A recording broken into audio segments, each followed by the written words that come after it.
तो आप इस टाइम पे बासानी रोजा रख सकती हैं। तो फीड कराने के दौरान डाइट के जरिए अपना वजन कम करने की कोशिश ना करें। मेरी बहुत दरखास्त है आपसे, उन माओं से जो फीड करा रही होती हैं, खुद दूध नहीं पीती, तो आपने मिल्क जरूर पीना है। अस्सलाम वालेकुम प्यारे दोस्तों, कैसे हैं आप सब? रमजान करीम आप सबको बहुत बहुत मुबारक हो। जहाँ पे रमजान करीम शुरू होते हैं और सब मुसलमान जो है वो रोजे रखना शुरू हो जाते हैं, वहाँ पे वो खवातीन बहुत इम्पोर्टेंट है जो अपने बच्चों को फीड करा रही होती हैं और वो बहुत परेशान होती हैं ये जानने के लिए कि क्या उन्हें रोजा रखना चाहिए या वो रोजा छोड़ सकती हैं। तो सबसे पहले तो मैं आपको ये बता दूं कि इस्लाम में जो है वो बहुत ज्यादा आसानी है। अगर आप रोजा रख सकती हैं तो आप बिल्कुल रखिए, और अगर आप रोजा रखने की हालत में नहीं है इस वक्त तो आप ये रोजे बाद में भी रख सकती हैं, ठीक है। अच्छा, दूसरे नंबर पे ये कौन डिसाइड करेगा कि आप रोजा रख सकती हैं या नहीं, ये आप डिसाइड करेंगी, ठीक है। तो आज मैं आपको कुछ बहुत इंपॉर्टेंट बातें बताने जा रही हूँ जिसकी मदद से आप ये डिसाइड कर सकेंगी कि आप रोजा रख सकती हैं या नहीं।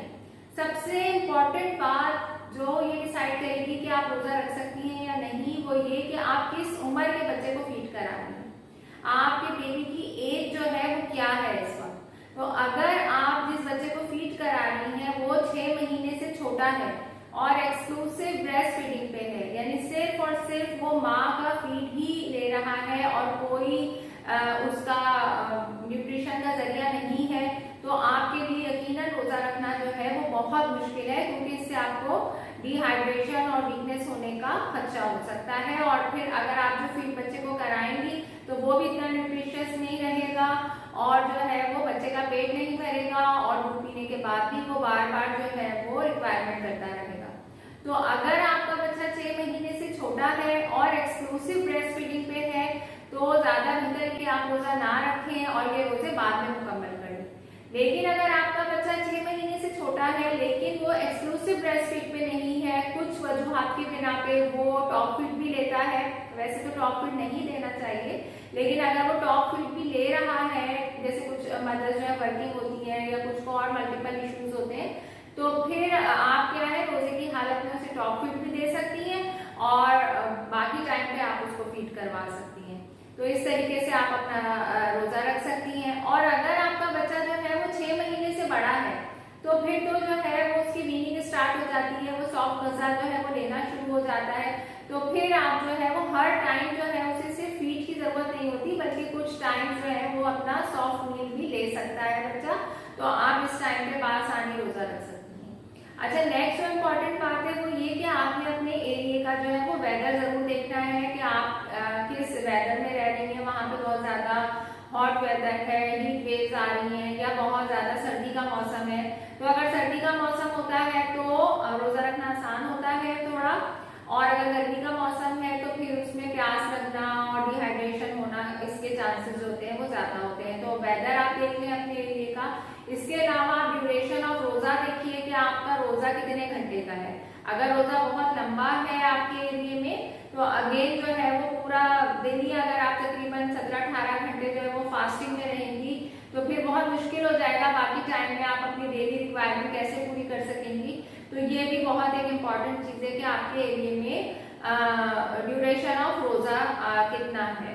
अच्छा, नेक्स्ट इम्पॉर्टेंट चीज वो ये है कि आप ट्विन बेबीज को तो फीड नहीं करा रही। अगर आप ट्विन बेबीज को फीड करा रही हैं तो देखें ऑलरेडी आप जो है वो 2 बच्चों को फीड करा रही हैं, तो आपकी जो रिक्वायरमेंट है मिल्क प्रोडक्शन है वो बहुत ज्यादा है, तो फिर जो है वो रोजा रखना थोड़ा सा मुश्किल है आपके लिए। अच्छा, नेक्स्ट जो इम्पोर्टेंट बात मैं आपको बताना चाह रही हूँ वो ये कि माँ की सेहत कैसी है। अच्छा, माँ की सेहत बहुत इंपॉर्टेंट है। देखिए, आपने देखना है कि माँ को शुगर तो नहीं है, माँ को ब्लड प्रेशर का मर्ज तो लाहक नहीं है, माँ बहुत ज्यादा एनीमिक तो नहीं है, खून की कमी का शिकार तो नहीं है, या कोई और ऐसी प्रेगनेंसी की कॉम्प्लिकेशन से तो नहीं गुजरी या गुजर रही है जिसकी वजह से उसकी तबीयत ठीक नहीं है और वो रोजा नहीं रख सकती। तो ये सारी चीजें भी आपने मतलब देखनी है। इसके अलावा आपने ये देखना है कि डेली रिक्वायरमेंट क्या है मदर की ना, डेली उनकी रूटीन क्या है। तो डेली रूटीन में आपने ये देखना है कि फिजिकल एक्टिविटी उनकी कितनी कितनी है, एक्सर्शन कितनी है, मतलब अगर घर का सारा जो काम काज है वो उन्हीं के सर पे है, बाकी और बच्चों को भी देखना है और बाकी फैमिली को भी देखना है, तो उनका फिजिकल एक्टिविटी बहुत ज्यादा है अगर, तो भी जो है वो रोजा रखना मुश्किल हो जाता है। या जो वर्किंग मदर्स होती हैं उनके लिए भी जो है वो अपने वर्क के लिहाज से, अपनी जॉब की नॉलेज के लिहाज से वो डिसाइड कर सकती हैं कि वो रोजा रख सकती हैं या नहीं। इसके अलावा जो है तमाम चीजों को देखने के बाद आप ये देख सकती हैं कि रोजा रखने के बाद आपको अनुगी तो नहीं आ रही, आपको सर में चक्कर तो नहीं आते, या आप जैसे बैठे से उठती हैं तो एकदम आंखों के सामने अंधेरा तो नहीं आ जाता, या आपको जो है बहुत कम यूरिन आ रहा है, तो ये भी डिहाइड्रेशन की निशानी होती है। या फिर जो है अगर यूरिन जो है वो बहुत डार्क कलर का आ रहा है तो इट मीन्स के जो है वो आप डिहाइड्रेटेड हो रही है। तो इस कंडीशन में भी आपको अपने आप को देखने की और सोचने की, रिकंसिडर करने की जरूरत है। अच्छा, अगर आप रोजा रख रही हैं तो आपने क्या करना है, 3 मील्स पर डे जरूर लेने हैं, अपने 3 मील पूरे करने हैं। एक तो आप सहरी में ले लेंगी, एक आप अफ्तारी में लेंगी, और आप एक टाइम जो है वो सहरी और अफ्तारी और सहरी के दरमियान डिसाइड कर लें, उसमें आपने अपना 3rd मील जो है वो लेना है। वाटर इंटेक आपका बहुत अच्छा होना चाहिए, आपने बहुत ज्यादा पानी पीना है, क्योंकि जो औरतें दूध पिला रही होती हैं, मिल्क में जो मेन कंटेंट होता है वो पानी ही होता है। तो अगर पानी आपकी बॉडी में कम होगा तो फिर आपकी मिल्क प्रोडक्शन भी कम हो सकती है। इसके अलावा मेरी बहुत दरख्वास्त है आपसे, उन माओं से जो फीड करा रही होती हैं, खुद दूध नहीं पीती, तो आपने मिल्क जरूर पीना है। अगर आप दूध पिला रही हैं तो आप खुद जरूर मिल्क लें। और नेक्स्ट जो सबसे ज्यादा कॉमन गलती आप लोग करते हैं वो ये कि आप लोग जो अपनी प्रेगनेंसी के दौरान अपनी ताकत की दवाएं खा रहे होते हैं, कैल्शियम की, आयरन की, या और कोई आप मल्टीविटामिन ले रहे हैं, वो सारी दवाएं आप छोड़ देते हैं। आप समझते हैं प्रेगनेंसी खत्म हो गई, बच्चा हो गया है, अब जी आपको किसी भी ताकत की दवा की जरूरत नहीं है। ऐसा ना करें, आपने लाजमी अपनी ताकत की दवाएं जो कि आपकी डॉक्टर ने आपको प्रिस्क्राइब की है वो जब तक आप फीड करा रही हैं वो लेनी है, क्योंकि आपकी बॉडी के जो सारे अहम न्यूट्रिशंस है ना, वो न्यूट्रिएंट्स जो है वो आपके मिल्क में जा रहे हैं बच्चे को, तो आपकी बॉडी जो है वो डिप्लेटेड हो सकती है। ठीक है, तो आपने मिल्क जरूर लेना है, अपनी दवाएं जरूर लेनी है। इसके अलावा मैं आपको एक इम्पॉर्टेंट बात जो मैं हमेशा बता रही हूँ आपको, कि आपने फ्रूट जरूर लेने हैं, आपने सैलड्स लेने हैं, वेजिटेबल्स लेनी है, आप नट्स ले सकती हैं, फाइबर जरूर ऐड करना है आपको अपनी डाइट में।